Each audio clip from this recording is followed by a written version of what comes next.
Hey everybody, and welcome to the Kate Johansson Show. It's Kate, going into my second year of doing my solo show, and at the moment I'm looking into what we'd call hashtag Scandigraps, and today you can see it in his background, it's CCW, it's Mr. Universe, Pete Phoenix. Pete, thank you for coming on. Oh, thank you so much. It's my pleasure, man. Really excited, like when we'd reached out, and obviously we've both had quite hectic personal lives at the moment, like obviously with my daughter just being born as well, so we've finally been able to sit down to have this chat. But when I've been doing all these interviews with people from the Scandinavian wrestling scene, a name that always pops up is yourself. Like everybody's been wrestling you, whether it was Sebastian or Endakara. So it's really excited to finally talk to the man behind all these stories that I've been hearing. Oh man, like I said, it's my pleasure, and been wrestling now for like around 6 years on the Danish scene. So yeah, you've been a little bit there and a little bit here. So yeah. So like you've been around for that period of time, but like what got you started? Like what was your hook into professional wrestling to the point you looked at the Danish scene to train? Oh man, like it all began back in 2011. Actually, it's about 9 years ago. I was at my with my mom at one of her colleagues' house, and her son and I was playing the WWE wrestling game on the PS2. And I never seen it before. I never knew what it was. I just like, okay, this is like it's wrestling. And I remember you could create your own storyline. So I created with like a Money in the Bag briefcase. I was like, oh, that's cool. Look, I have a briefcase. I didn't know what it actually was or what it did, but look, I can make my man have a briefcase and stuff like this. And then he went on to show me some YouTube videos, and he showed me a YouTube video of The Undertaker uh, coming out. I think it was Randy Orton being in the ring celebrating. He just won a big ass match, and a lot of people in the ring celebrating with him. All of a sudden, you hear the dung, the casket comes out, and it stands there. It gets hit by lightning. It goes on fire, and like 30 seconds after, he kicks the door open, just standing there looking like a badass, and he goes to the ring and he just clears it, totally clears the ring. And from that moment, I was just like hooked. Like it's like that was cool. Like that was fucking cool. Oh yeah, definitely. Yeah. And so, what did you do after that? Was you then when you was going home? Was you trying to have a look at? Was you Yeah, doing man. the research? Like I'm a trampoline wrestler, man. I had a trampoline in my backyard, Me too.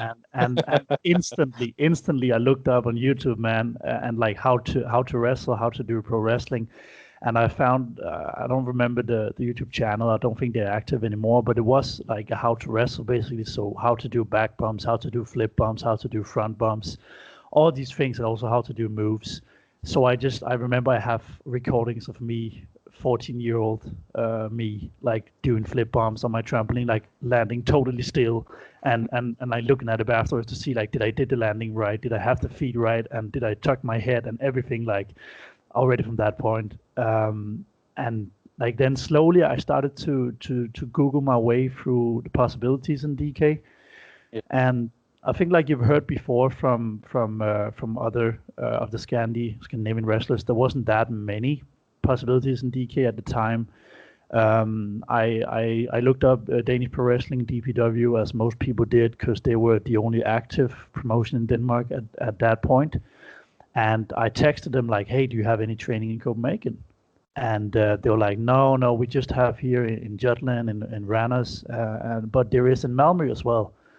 But like at that point in time, my mom or anybody wouldn't allow me to like travel to another country and do that. I was way too young, so I kind of patiently waited my turn until I saw a YouTube video of Copenhagen Hangman saying that he was going to bring training to Copenhagen.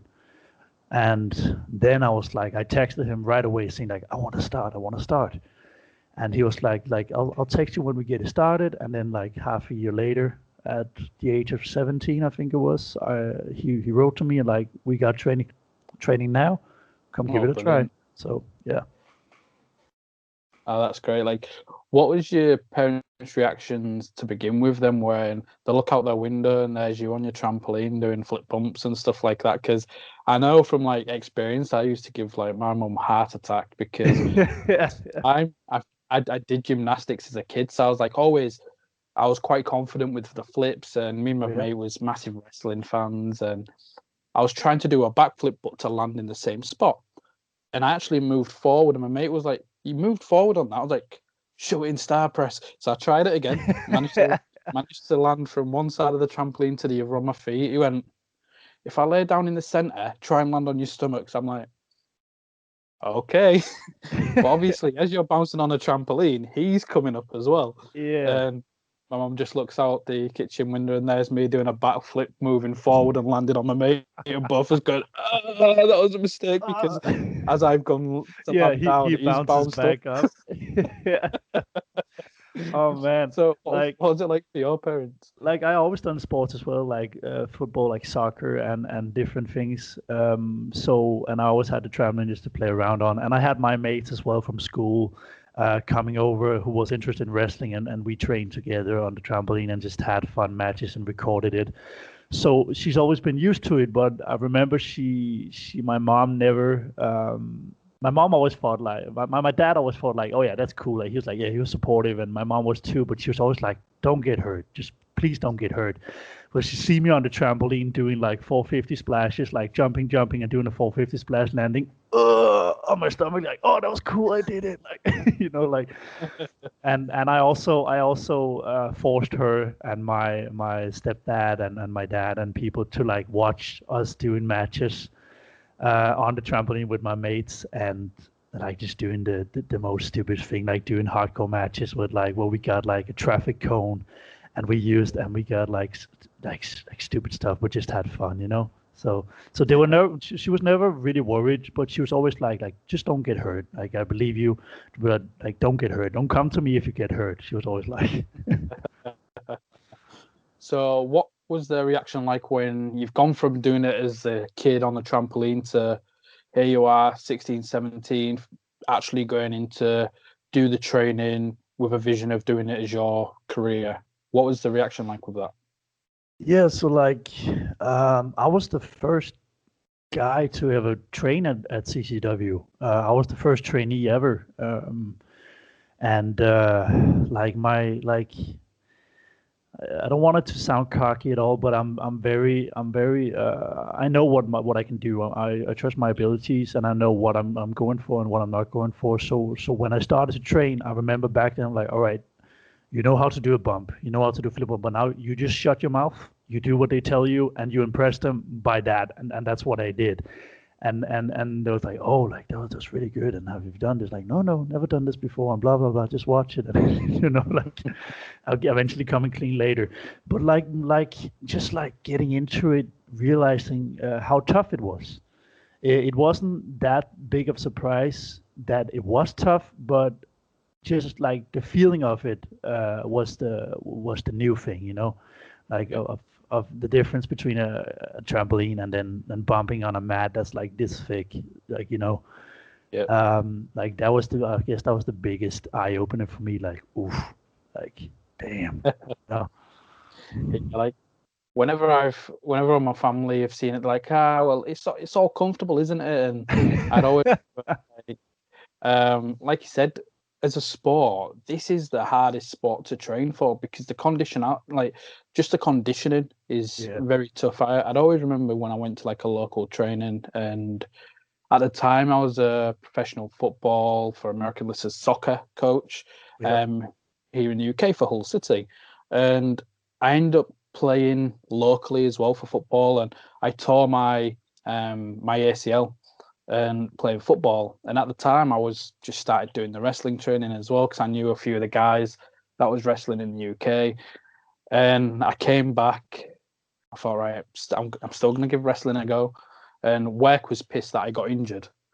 Ah. Like they was like, come on, you can't be getting injured because I'm going to schools, I'm going on camps trying to coach whilst on crutches.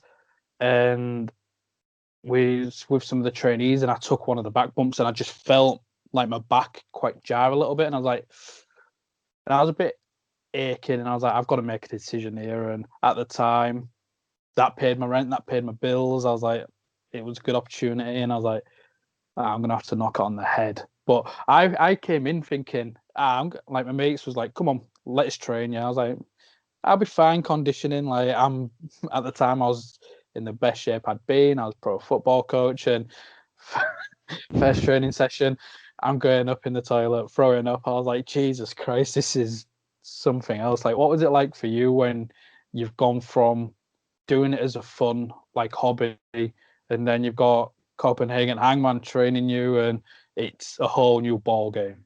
Yeah, so like I'm a skinny dude as well. I've always been. I just recently started. I'm 23 now, and I just recently started gaining weight. I've never been over 70 kilos from I was like 14 to the age of 21. I never could. My metabolism just burns it off instantly. There's nothing I can do there. Yeah, no matter how much I eat and how less, like how little exercise I do, it just like poof, just goes off me.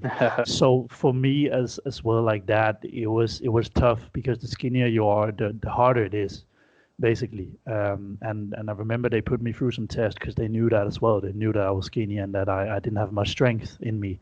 So they put me through a lot of strengthening training and like just doing push-ups and Spider-Man walks and wheelbarrow walks and all this stuff to toughen me up. Because I remember that was some of the toughest for me was the physical aspects. Not as much the technical because I kind of had trained it for the 3 years in my backyard to the point where I knew how to do technical wrestling. Like there was only some stuff I didn't know. Like I didn't know the universal code of we're working on left arms. Like I didn't know this. Like when you have a headlock, you have it on your left. Like we just been doing headlocks and wrist locks on the right and stuff like that. So I learned the real info, but all the techniques I kind of did. So for me, it was only the physical aspect that was the troubling part when starting there. But then again, it's like I went to school at that point. I didn't work, so it was basically just training every Wednesday and every Saturday, and then going from school right to training, going back home and being dead the next day after, and then just going to sit there in school for a couple of hours and letting it get off, and letting it heal. So it wasn't that bad.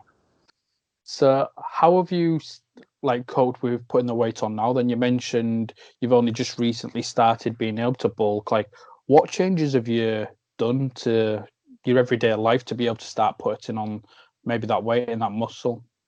Oh man, I'm eating like crazy. I'm trying to eat as much as I can and working out as well, right? Now with the corona and the job situation, my job is very, very, very like if you get too much sick, you're gonna go out, man. So I'm doing home workouts as much as I can because the gym is too much as a risk for my real life right now. So, but basically just like eating like hell. I have Carlos Zamora, my good friend, and also trainer in CCW, who's a personal trainer in his real life. And he gave me a program a couple of years ago, and he guides me whenever it's needed with like what to eat and whatsoever. So it's always nice to have that as well. So yeah, basically for me, it's just eat like hell and train. Well, how long had you been training officially then, before you made your in-ring debut, and what was that debut like? Do you remember it? Yeah, man, I remember it very clear. So I trained for about a year, I'll say. Um, about a year I trained before they decided I was good enough to actually come on a show, and I had a pre-show match. Like I heard your interview with Sebastian Day, and that was the match I was in. I was not known as Pete Phoenix back then. I was known as Phoenix, and just a guy with a mask to basically just to get in front of a crowd to learn how to be in front of a crowd and to wrestle in front of a crowd was the whole purpose of that gimmick. And I remember very clearly it was at this metal festival called Copenhagen that we have in Copenhagen, and it was so cool, man. I remember it so clearly. We had the whole match planned because first match is like gotta go smooth as hell. So everything about that, it was me, Sebastian, and a guy called Philip, and was the big guy versus the two small guys teaming up on him, storytelling wise. And I remember Sebastian stole the pin from me and just super kicked the big guy and like cheering to the crowd, and then he rolls me up 1, 2, 3. Damn, chasing him out of the ring. But I remember that feeling was the first time that I felt like the connection between wrestler and audience, like the like how to kind of like to get that connection, to create that connection between them, not through moves but through like what you do between the moves. Yeah. You know what I mean? And that's the first time I experienced it, but I didn't realize what I actually did until a couple of years after. And then looking back on it, like, wow, that's what happened back then, and like damn, So yeah, so it was an awesome experience overall. So yeah. Yeah, I can imagine. How did it feel that, like, just I guess what would have been a throwaway match between yourself and Sebastian, where it was just going to be a one-off, and that Yeah. again, 4 years later, it's still a massive thing. Like, yourselves was the like you mentioned, you're the first ever trainee for CCW, and here you are in a feud with Sebastian, who this has gone on for years and years and years. Somehow it always comes back together. And how does it feel that in the early stages of this company, you've been one of those foundations and one of those feuds to help it grow? Oh man, I take so much pride in that. Like I'm so proud of that, and I'm so happy that I got the opportunity to be there and to like from the beginning. Like not many people can say that they've been there from the beginning, but I can, and I'm so proud of that. And like I just take so much pride in CCW, and the whole feud with Sebastian that ended, I think it was last year at Ragnarok 1. Yeah, like you said, an ongoing feud with a lot of things shouldn't even have happened. I stole this flag, and then they were like, okay, we're gonna run with it, right? So like just all that, like I'm just so grateful, and I'm very happy about that they let me come up and they trusted me so much to go out there and grow in front of an audience, because I wasn't the best. Nobody is when they begin. Nobody, like everybody sucks when they begin, right? Like you need to get out there and get that experience to be able to thrive and to change and to adjust the small things that makes your character work, or that makes your moveset work, or whatever it is. So I'm just very, very grateful that that they gave me the opportunity to get that experience and get me with guys that were much better than me, so that I could learn from them. Like in the early going, like literally in my first, I think my fifth or sixth match, or I think it was my second singles match, was against a Swedish veteran. So I was very, very honored working with him and learned a lot from him. So yeah, like it means a lot to me, and I take great pride in being a CCW born guy. So yeah, we have a lot of responsibilities as well besides just wrestling. Like I'm the head of the media group in CCW, which I take big pride in editing and pictures and videos. So everything you see on the social medias comes from here. So yeah. Oh, brilliant!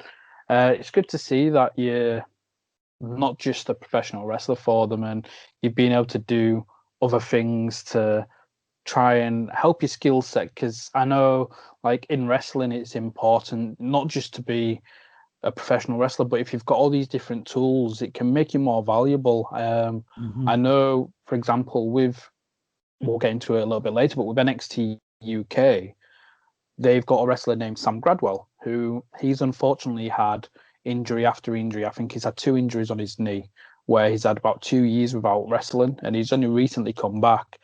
But he was always at the shows, and it was showed, he put on social media, like he was getting to work behind the scenes with the likes of like Shawn Michaels, and working with the TV crew, to now the producing, and started learning all these different tricks. So it's good to see that you're getting that experiences doing the media and the editing and stuff like that, because that's, again, I think, invaluable.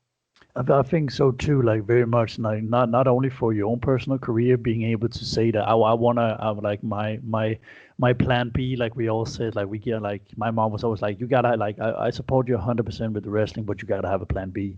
So my Yeah. plan B is to get an education in the film industry. I have some contacts to the Danish radio station, TV station. Hopefully, I can get in there one day if the wrestling doesn't go well, or as a part time until the wrestling succeeds. But yeah, just to be able to say that well, I've sitting as a leader and done editing for this event company for the last 5 years. It's good to have on your resume, like and stuff. And then just I agree 100%. Like I think you cannot just be a wrestler. You need to either like if it's just coming putting up the ring and then like you need to have some other kind of responsibility to be able to build a company up from the ground. You cannot just expect to come there and just, oh, I'm coming now, I'm just wrestling, now I'm going again, because it's so small, CCW like we are. So we all need to do and take responsibility. So yeah. Yeah, definitely. And before we like continue with like CCW, I know you've been working DPW, so Dansk Pro Wrestling, and you've Yeah. been working Bodyslam on like a couple of occasions. And Mm. not everybody in Denmark, like or in Scandinavian wrestling, works for all three companies. No, It's either sometimes Dansk and CCW, or it's just Bodyslam. And there's only a handful of people that get to do all three, do that trifecta. So how does that feel for you that you're one of these people that can hopefully like bridge the gap between these companies? like again, I'm very happy like that you asked that question because it's something that I've been thinking about as well. I've been noticing myself like that there's not everybody's going between all three companies. And for me, like being a representative of CCW, I'm always happy, and I'm happy to represent CCW, and I'm doing it with pride and showing that what we are stand for and what kind of people we are in the wrestling community of CCW. And like it's just awesome, like to be able to work everywhere in DK, like because like all this I'll call it drama, because that's what it is. All this Yeah. old drama going on between the old guys doesn't really have anything to do with us young guys or us new guys.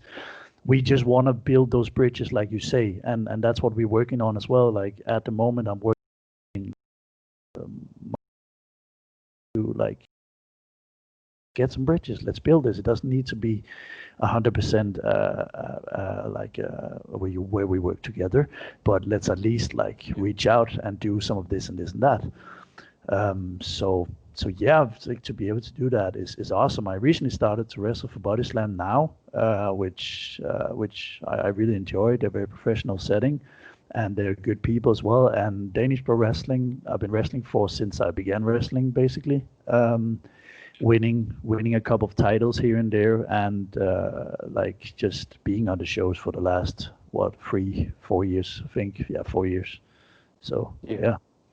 What's the difference of working for Bodyslam then? I believe in your first match, if my research was correct and if I can remember clearly, was it Cal Samora and Captain Bodyslam you faced Exactly. in the tag Yeah. team? Yeah. Yeah, So exactly. you've got Carlos, who you mentioned earlier, who's helping you with your nutrition and trying to put on the weight. And then in your other appearances, you faced Xander, also known as Nitro Green, who you faced early in your career. Hmm. And then again against Randers Panya as well. So although you're familiar with the people you're working with and you've shared the ring with them before, what's the atmosphere like when you're working with Bodyslam? Does it feel different? And how's the matches with Xander and Randers Panya in their different gimmick to what you're normally used to?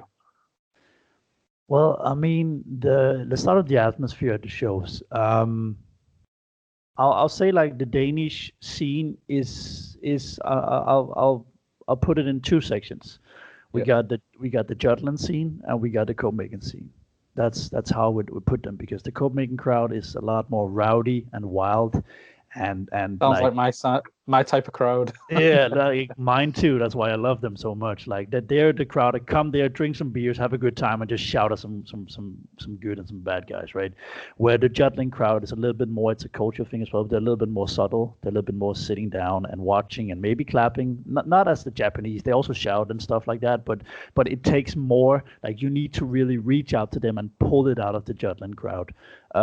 So the atmosphere at both a Danish pro wrestling show and a Bodyslam show is kind of the same, like depending on where they're on, like because normally they're in Jutland, so the crowd is the same. Within the company, I'll say that it's basically the same, like the same kind of people there, like when it comes to the overall atmosphere of it. Of course, we have a little bit of a closer relationship to Danish Pro Wrestling, so it's a little bit more of a family feel when I go there compared to Bodyslam, and that's all just because it's still new, and it hasn't been created yet 100%, so it's still new. And the difference between working with Nitro Green / Sander or the Randers Payne guys, like, yeah, like, I mean, I think for them, I think it's just I actually like working Randers Payne more because I've been so used to the Nitro Green and the other guy's gimmick. I won't mention it because I don't know if he's revealed it yet, but so I've been so used to working that. So when I saw the Randers Payne, first of all, I was like, oh, this is fun. Like I enjoyed very much wrestling against them just because there was a new side of them. But the overall wrestling basically is the same, and you still know them, and which is a good thing. You still know each other very well, so you're able to go out and have this very good match. Like you always been able to with them, and then it's just new gimmicks adapting to that and putting in small moments and stuff like that. So. Yeah, definitely. And the other person that you mentioned, like, I've actually got an interview coming out. It'll be out as we're recording this week. It's out next week. So it is Adonis, also known as Raven. There we go. Yeah, I would I would mention it in case he hadn't revealed. So yeah. Because I offered him the same thing, like when I was speaking to Mikkel and was doing the Nitro Green stuff. I was like, look, to try and preserve your kayfabe and preserve your story, we can do it as 2 recordings. I'll only ask you Nitro Green stuff as Nitro Green, then we'll stop recording. You can take the mask off, then we'll start recording as Xander again.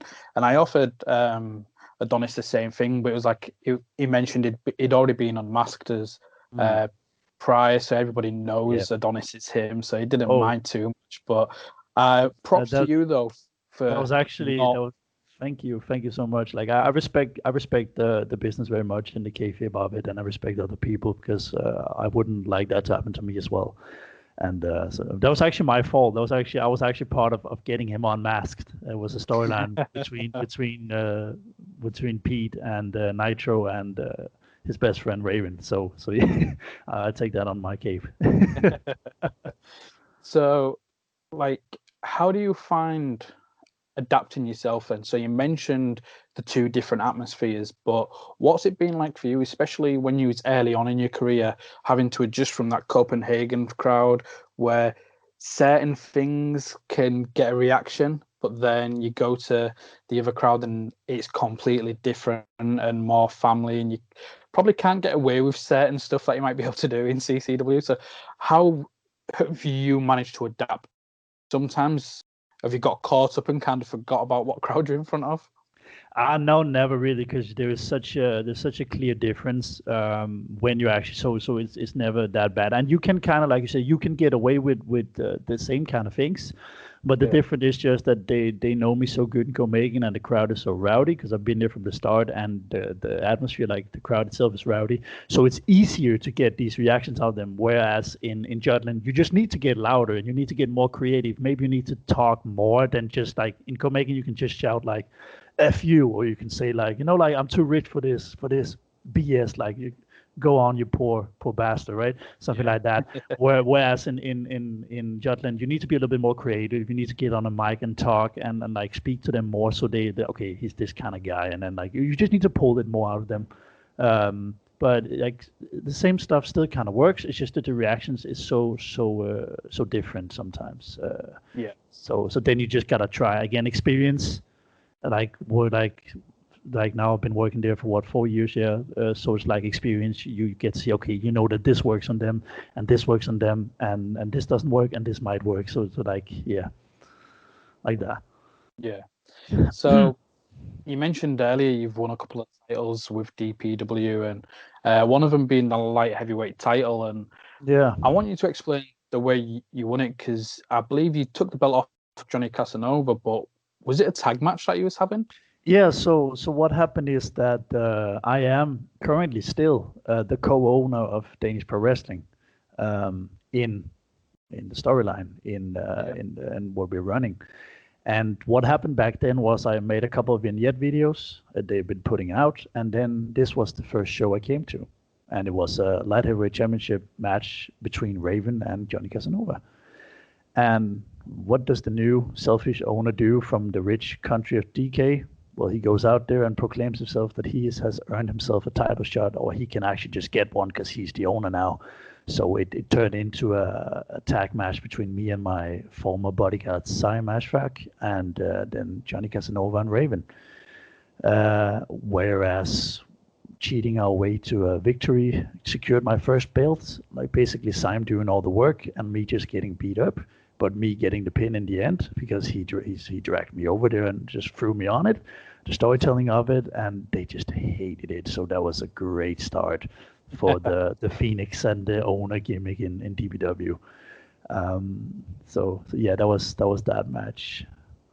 So what is your favorite match during that title reign? Because again, you went on to having singles matches with Johnny Casanova and Raven, and also Ender Kara as well in a no Yeah. DQ match, who I've previously spoken to in the past before eventually losing to Raven. So out of those times as DPW light heavyweight champion, like which match do you look upon like most fondly? Well, I'll say probably the match against Raven is my favorite. Actually, my rematch against him, where he had the belt, I believe he had the belt in Randers, or else he took it from me. I'm not 100% sure, but that match stands out very clear to me because it was the first time I really had a singles match with him, or it was like one of the first times. I think it was the first or the second time, and I was shit nervous. Like, this is the guy I've been growing up watching on the Danish scene, and I was like, I knew what he could do, and I've seen him so much, and I respected all the guys, and like I was so nervous. I remember we had a spot where it's like it's the end spot because I stole the title. I did, like, when you're in a back suplex position, he lifts me up and I do a backflip, and then I rolled him up 1, 2, 3, and I beat him once by putting my foot on the rope. So we repeated this spot where I do a backflip, I roll him up, but this time he just kicks out. And then I remember I told him, like, my stomach, I'm so nervous, I'm feeling so bad. Like, so he was like, so I'm like, if like I'm gonna tell you in there if we're not gonna do that backflip spot.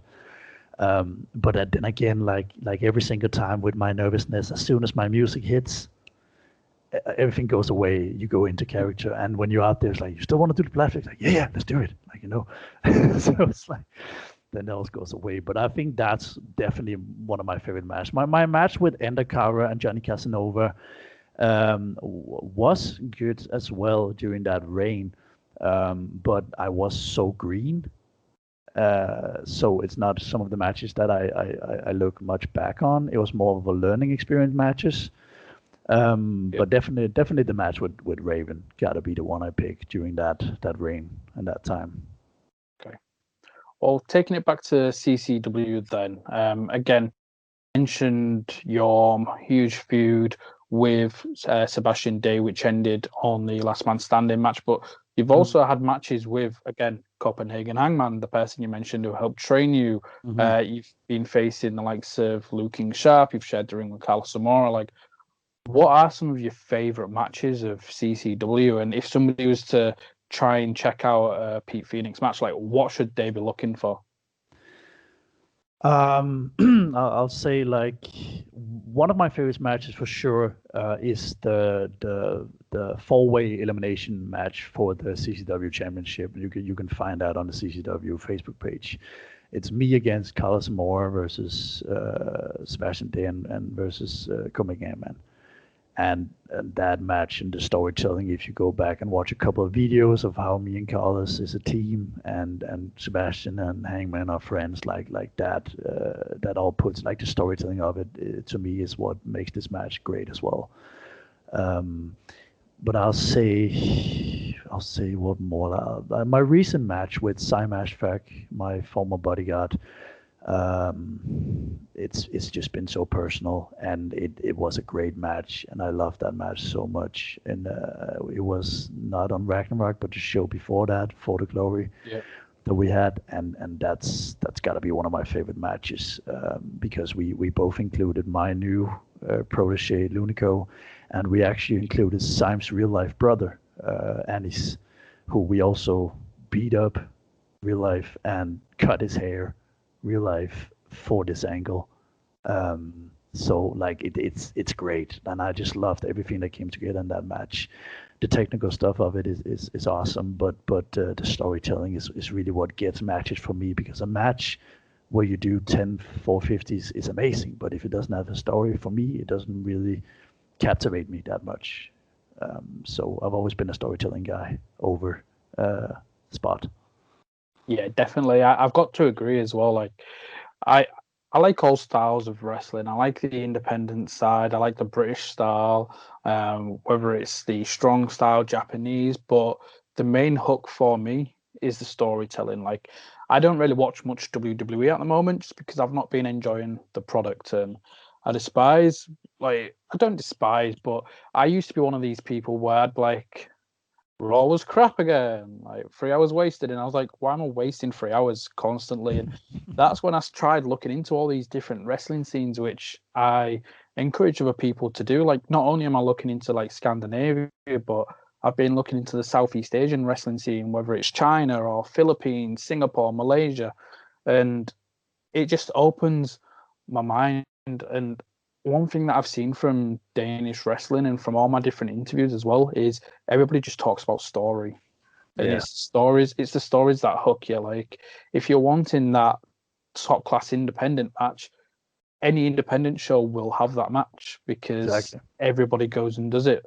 So, like, for example, Pro Wrestling Guerrilla, PWG, massive fan of them, but I find it hard to always watch their shows because it is very a million flips. It's very spot fest, spot fest, spot fest, and I love their Battle of Los Angeles tournament. But for 3 days of that, it's very hard Yeah, to watch because of that. It might be different if I'm there in person, but to be watching on TV, I get very diluted. So I think it's great that you guys in Denmark are sticking to the storytelling. And does it make your job easier, do you think, when you've been given the like permission and given the go ahead to start more storytelling? oh yeah, for sure. Like that's what I thrive in. Like that's what I burn for, is the stories we're telling, because that's what wrestling is to me. Like you said, like wrestling for me is not a million flips. It literally is the stories you tell. It is like a TV series that every show it keeps on telling and progressing in the stories. So it does make it a lot easier for me, because basically, see, like it is a little bit different with the other companies in Denmark. I know Bodyslam is doing it a lot too, which is awesome, and Danish Pro Wrestling has been doing a mix of it. But CCW 100% is a story line based promotion, so it's always been fitting for me, and always been what I was expecting and looking for and wanting to do with my wrestling. So yeah. Oh, brilliant. What's the favorite story you've told in wrestling so far then? That's a good question. I don't think I've ever asked that question to somebody, so No, congrats, you're no, the that's first. good. It's good. Like there is some stuff with Copenhagen's finest with me and Carlos and Syme, but I really think that I really think it gotta be the story between me and Syme Ashfaq, because it dates back to when I debuted. He was my bodyguard, and then Yeah. when he cost me the win at Ragnarok against Sebastian, which was a major storyline, that storyline kept continuing to me turning on him, and that's been going all the way up until now. So if me and Sebastian has been going for what, like 2 years, 3 years storyline, me and Simon has now been on our fourth or fifth year, and then now, Yeah.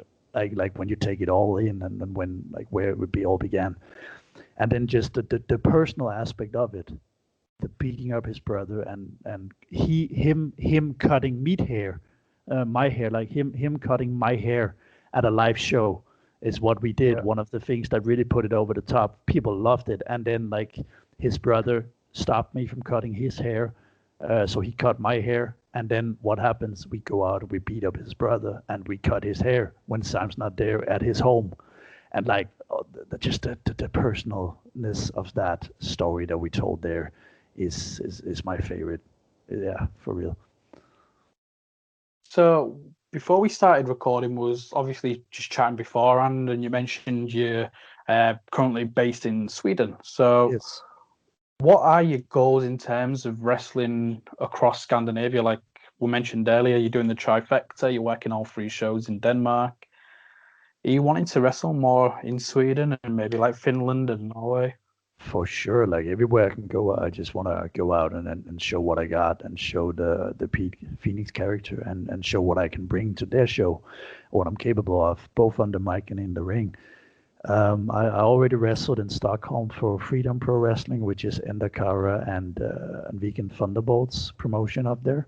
And I actually wrestled against Vegan Thunderbolt, which is actually one of my favorite matches as well.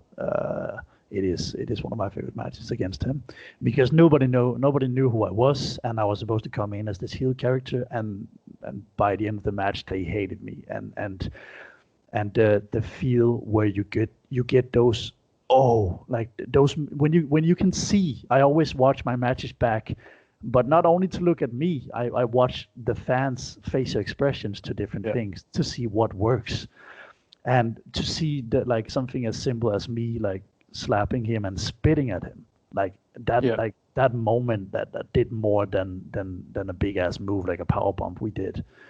um, so like, but my goal is for sure to travel more, and to wrestle in other countries. Now that I'm based in Sweden, I'm gonna look into getting training done with SWS, Svensk Wrestling Syd, and then from there, hopefully getting on their shows, moving up to Göteborg, who knows, moving on to Finland if they'll like to have me, moving to Germany, to Norway, wherever they want me, I'm ready to go. It's just a matter of their choice. Yeah. So Brilliant. No, it's going to be exciting. Like, so what are your goals? Like, is NXT something you'd be interested in? Because I know, like, although it's NXT UK, they'll look all across Europe, and we've still not had a Scandinavian wrestler signed to the brand yet. no, So, is that something you're wanting to one, experience yourself? But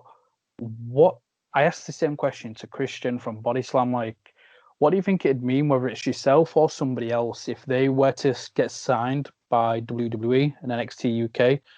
Do you think that will help Danish wrestling, and for it to be put on in the limelight more by your like government and by your news outlets and stuff like that? well, I hope it does, because now and then we do have, like, oh, old wrestler died in a Danish newspaper, or on a Danish news broadcast television, something where we have like, this old wrestler dies, and I'm like, wait, people actually care in DK? Because that was not my impression. Like, we building the culture, all 3 companies, but I didn't have the impression that it always was there a little bit. So yeah, I'll hopefully, when the first Scandinavian wrestler goes there, that it will majorly pop up. And Carla's already been there on a NXT tryout, and did very well, and was told to keep going, and to just keep pushing on. But for myself personally, it would be a dream. I recently got married, and I'm happily married, and kids in the future is in the thoughts and stuff. But I always told my wife, I said, would you be able to live with the fact that I might be traveling 300 plus days on the road? Because, like, this is what I want to do, and this is my dream, and this is one of the things I love in life, and always have since I discovered it. And she accepted it, and she agrees with me on it, and I love her so dearly for that. So NXT UK is something, and would be the best possible goal for any Scandinavian or European wrestler, I'll say, at the moment, because it's so close. Like, it was not there 5 years ago. Like I remember, like, oh, USA, the big dream, and then NXT UK came. So it's literally right there. So yeah, it is definitely something I want to try out, and hopefully it's my dream to get there, to get to WWE in some way, some form, someday. Oh, brilliant. With that being then, does it make yourself a lot more hungry? The fact that you mentioned 5 years ago NXT UK wasn't here, and since then we've seen a massive boom here in the UK. Germany has been getting quite a lot of attention as well. So to see the European wrestling scene as a whole growing and NXT UK being literally on your doorstep now, does that make you hungry? Because something that was so unattainable or seemed so far-fetched is now within grasp? Yeah, like you said, 5 years ago it was not here.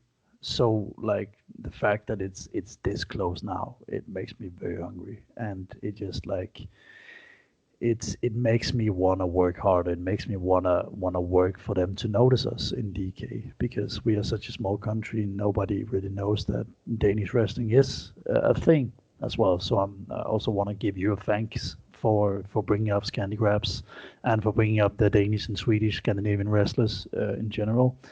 But for sure, like it does make you very hungry knowing it's right there and that they could possibly be watching. And also knowing that makes me focus on a lot of what do you want to show, like what is it that you want to show from what you produce in matches. And for me, a lot it is not the 450 splashes and the shooting star presses. It is really the storytelling for me. So hopefully with the skill set I have been giving and I have trained, and that they will find that enough one day to see as well that wow, this guy really burns for these stories, and the theatrical part of it. And so yeah.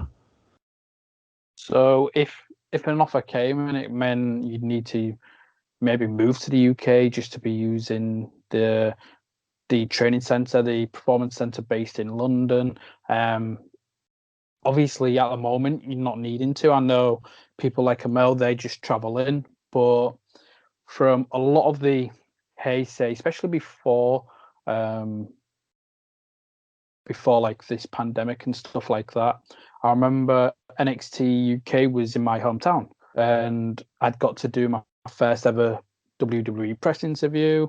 Um, from certain stuff that I just heard from being around that environment was they're looking at making it where they're not going to be doing block tapings, and it's going to be weekly shows and traveling. So if they did go to that schedule to where you need to be in the UK more frequently, would you be willing to relocate? Would you be willing to move to London to be working with the likes of Johnny Moss and James Mason at the Performance Centre? Of course, of without a doubt, I can say yes, I would, because like the whole thing about growing up in Denmark, where wrestling is non-existent from a young age of mine, almost non-existing, is that you realize very quick that you need to out there in the world, home to going to Sweden. It can boost in that. Okay, you can do that too. So yeah, I wouldn't see it as a problem like I did maybe 4 years ago. Oh, brilliant. So, what other goals do you have then? You mentioned you wanting to travel around. NXT UK would be a clear goal for you. What are you hoping to happen for Danish Wrestling, CCW? And is there anybody, when wrestling goes back to normal and more shows could be frequently put on, like, is there anybody you're wanting to face, whether that's from Scandinavia, Europe, UK? Um, so like the goals for CCW is like, again, just make it grow as big as we can, and have in within the next, I know Sebastian talks a lot about that, within the next 10 years have a big ass show for 4 or 5,000 people. it's the dream, right? To be able to produce and wrestle in front of that many people, produce a show and wrestle in front of that many people. Like when it kind of goes back to normal, I've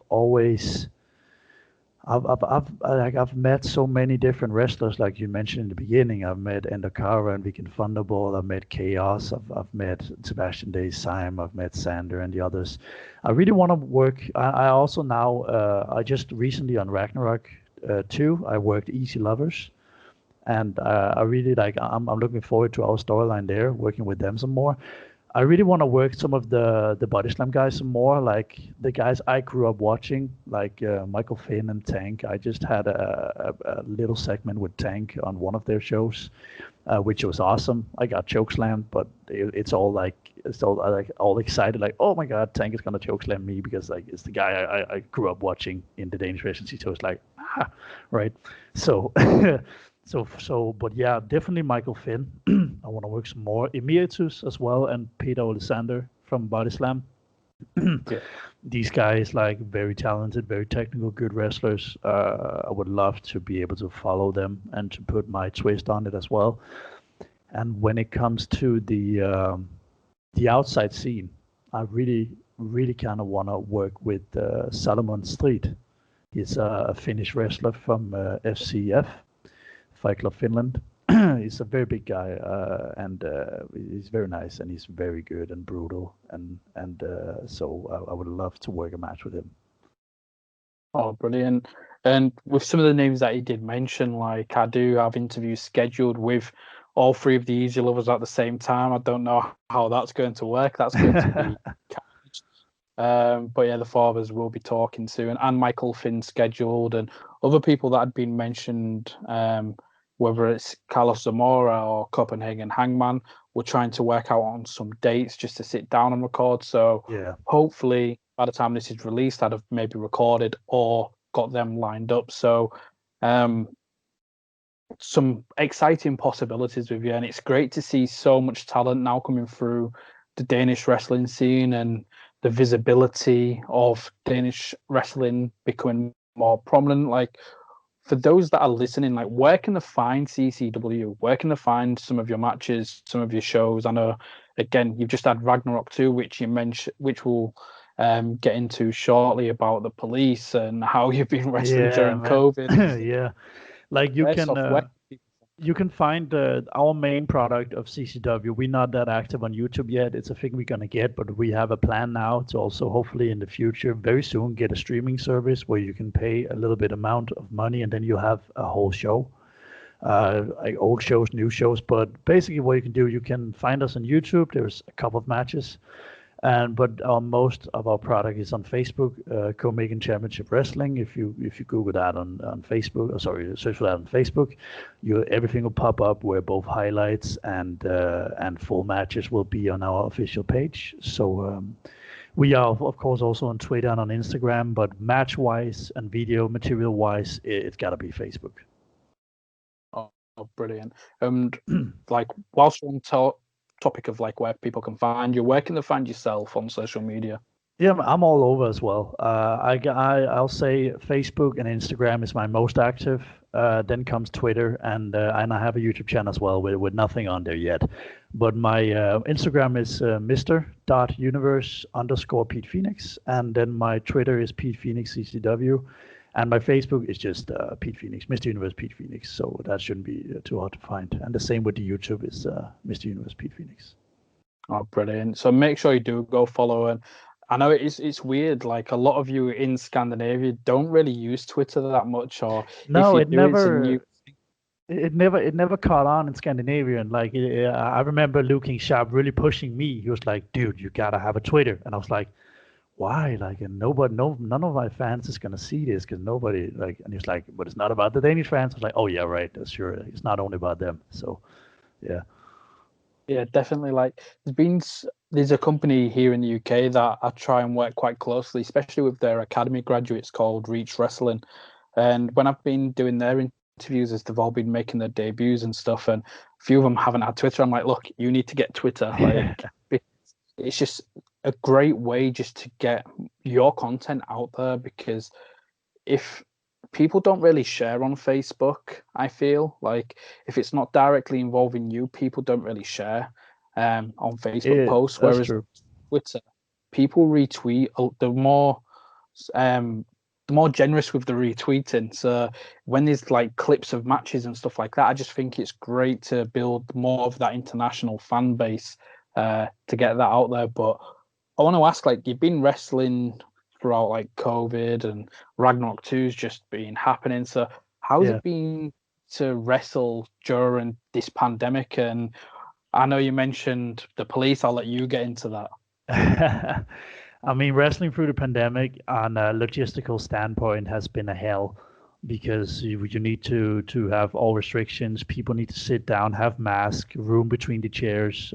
Nobody can face each other face to face, like sitting down. A lot of things to take into consideration about how big is the venue, how many people can we let in, how many tickets can we sell, and all of that stuff. And it's been a lot to handle, but we're working on an easier plan for that in the future as well.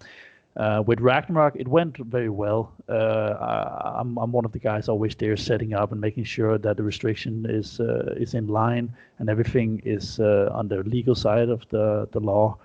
And then during Ragnarok, actually, I just finished my match against Easy Lovers with my partner Lunico.